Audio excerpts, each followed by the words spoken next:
So today's podcast looks into why people may take performance-enhancing drugs. Now this is relevant to the current Jon Jones and Alexander Gustafsson fight in UFC 232, and based on Jon Jones's history or allegations of drug use in the UFC. So he was previously revoked of his license and also charged with a $205,000 fine in July 2017 after finding a metabolite in turinabol, which is an anabolic steroid to help increase strength, lean muscle size or lean muscle mass, and also to increase levels of free testosterone in the body. So because of this there's high controversy in the fight that's coming up tonight as well.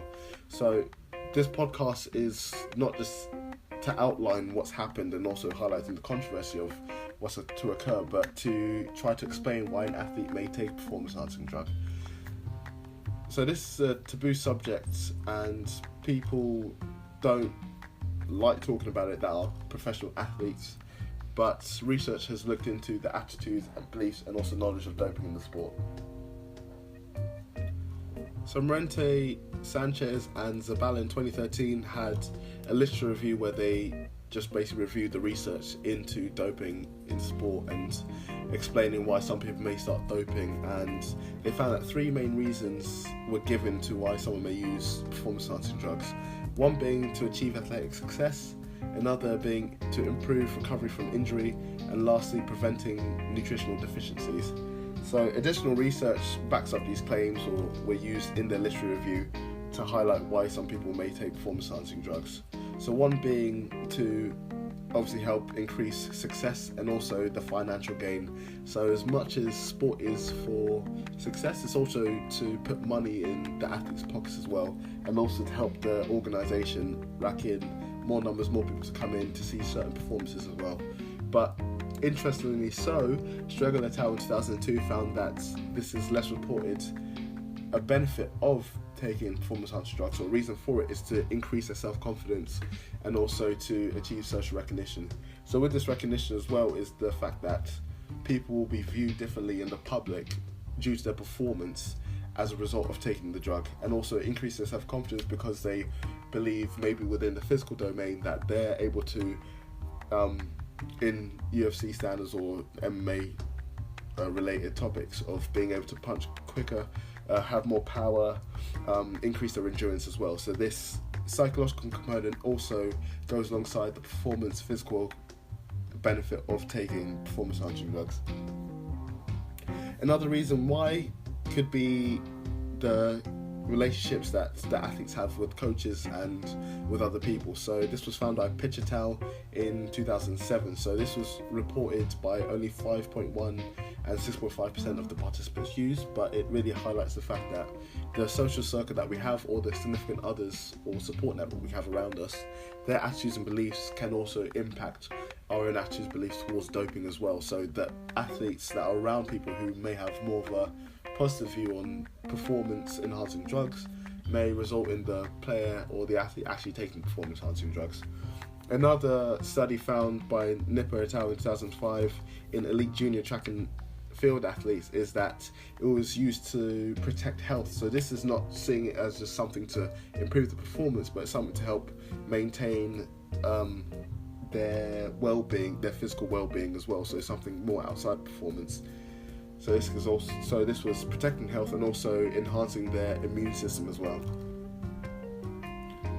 But interestingly so, Lentanon and Castner and Carstairs in 2010 found within young elite Swiss cyclists that their view of performance-enhancing drugs differed depending on what expert level the athlete was in. So they found that as an amateur it was more frowned upon to use performance-enhancing drugs, but when someone became a professional they saw it as something essential in order to continue their cycling career. So viewing the fact that as an amateur you shouldn't be taking performance-enhancing drugs, because as an expert or as a pro it's harder to be in that level and to compete at that level without performance-enhancing drug, then it means that they're more likely to take it in order to continue their cycling career and their athletic career. And finally, an interesting view is the goals that we set have an impact on what we do in order to reach that goal. So what I mean by that is people are more focused towards performance and have a mentality of win at all costs are more likely to take the drugs because this drug is helping them achieve that goal. So it's nothing that will hinder their progress or their attainment of the goal, but it's more an asset to them. However, people who are more focused on the process, so really wants to have the satisfaction of mastering the skill on their own with their natural ability, using the old philosophy of just hard work and sweat, they're less likely to actually engage in doping. But an additional point is the fact that people or athletes may think that other athletes are using performance-enhancing drugs. So when they think someone else is using performance-enhancing drugs, then that may somewhat make them more likely to take the drugs, because they think, if I'm the only one not taking drugs, then I'm at a disadvantage. But if someone else is taking drugs and I am as well, then we're on a level playing field. This was found by Uvashek et al. In 2011, and this can really highlight the fact that what we're exposed to in terms of who do we know is taking drugs and what social support network that we know of people taking drugs and what attitudes they have towards drugs may have an impact on our beliefs and our attitudes towards drugs as well, and also taking on their ideologies and really thinking that if somebody is going to take drugs, then surely I should as well, to make sure that everything's fair. Otherwise I'll be the only one at a disadvantage and I'll get essentially nothing from it. So in order to move forward from this as well, what could help stop people from having such positive views or attitudes towards doping could be an increased knowledge of doping. So what drugs there are, what are the side effects, what are the effects of the drugs as well. Because Petrosky and Aidman in 2009 found that there was a bit of a lack of access for knowledge about doping and the side effects of it. So they found that 63.2% of athletes actually had access to anti-doping information.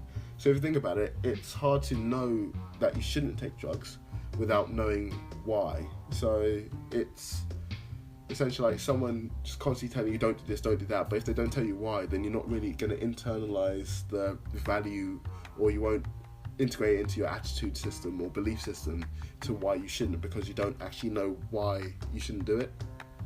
So each drug obviously has different side effects, and different side effects and also different effects on the body. So actually knowing what it does and also why it's a bad thing can really help and solidify where people stand in terms of whether they think doping should be in sport, whether it shouldn't be in sport. So hopefully you enjoyed that little talk about performance-enhancing drugs, and maybe can explain why, if it was the case that Jon Jones purposely took performance-enhancing drugs, not in this fight but the fights before, then it can help people understand why other athletes may take the drug, because it's not always just black and white. It's not always that people go in to take drugs because they're cheating. Some, first of all, may have just been tested with the drug by being given a false supplement. Others are quite prone to the pressures of other people, both within the sport, because being in sport is quite a competitive field, so it's not as easy to progress in the sport without taking certain supplements or certain drugs. But also it could be a mislabeling of certain supplements. So someone may think that they're taking a BCAA when it turns out to be Turinabol. So I think things like that are quite easy to misunderstand or to misclassify as well. And the fact that, like I said before, just because someone takes drugs doesn't mean that they always necessarily take it, but then there's also other reasons for it. So like I said, increased health, increased energy to promote their immune function. So it's not always just a performance specific function of taking the drugs, but everyone has some people may have different reasons for why they have taken the drug. So yeah, this is just to help people view why people may take performance-enhancing drugs differently, and also just really consider different sides of the story and why different people may take different performance-enhancing drugs.